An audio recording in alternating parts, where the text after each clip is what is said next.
Assalamualaikum semuanya. Pada video kali ini saya akan membahas tentang korupsi yang terdiri dari pengertian korupsi, teori penyebab korupsi, apa saja penyebab korupsi, dan bentuk-bentuk korupsi.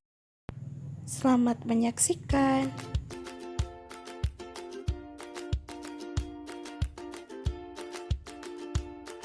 Pengertian korupsi. Secara harfiah, korupsi artinya kebusukan, keburukan, kebejatan, ketidakjujuran, dapat disuap, tidak bermoral, dan penyimpangan dari kesucian.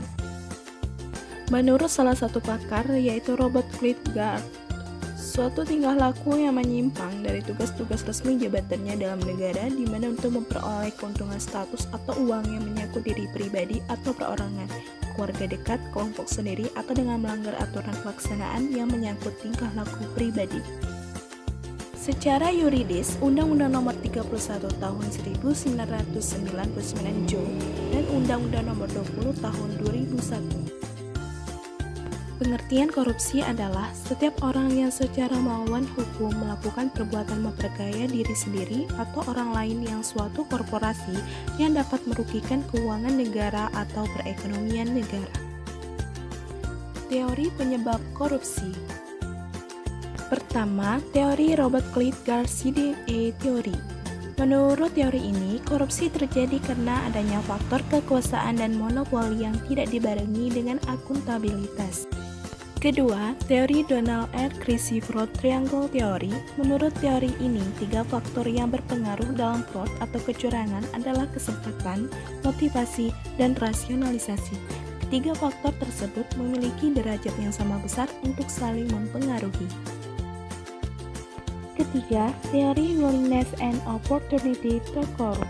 Menurut teori ini, korupsi terjadi jika ada kesempatan atau peluang, seperti kelemahan sistem dan pengawasannya yang kurang, serta niat atau keinginan yang didorong karena kebutuhan dan keserakahan. Keempat, teori cost-benefit model.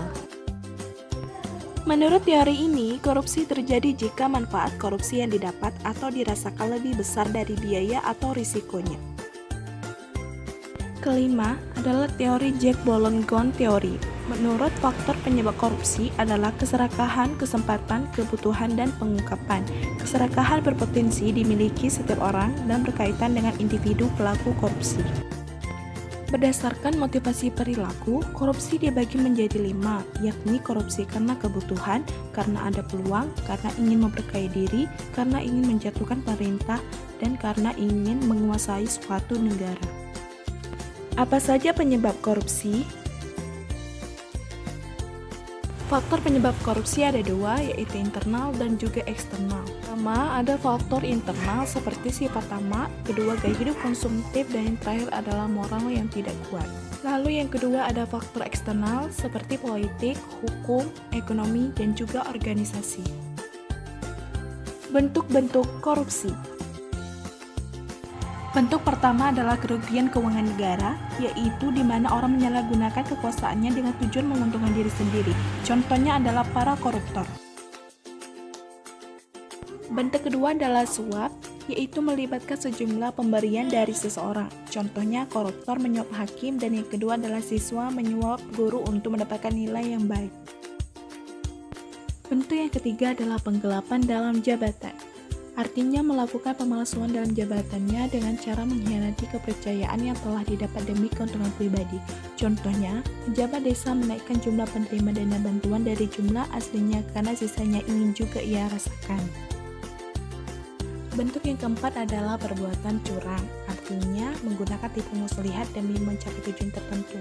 Contoh, para paslon melakukan pemalsuan suara agar dia dapat menduduki sebuah kedudukan.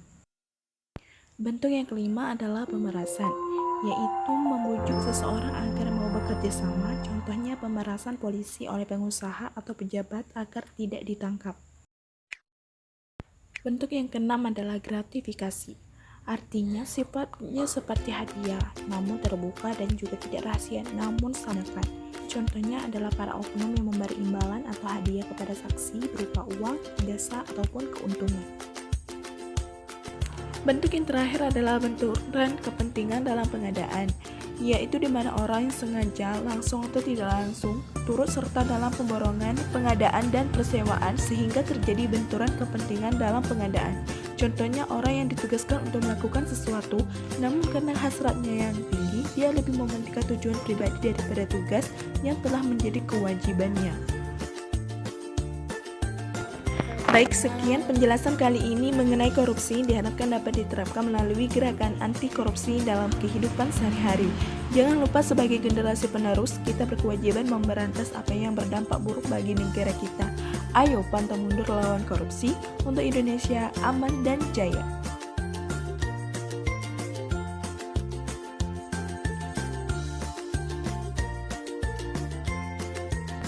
Ayo katakan tidak pada korupsi.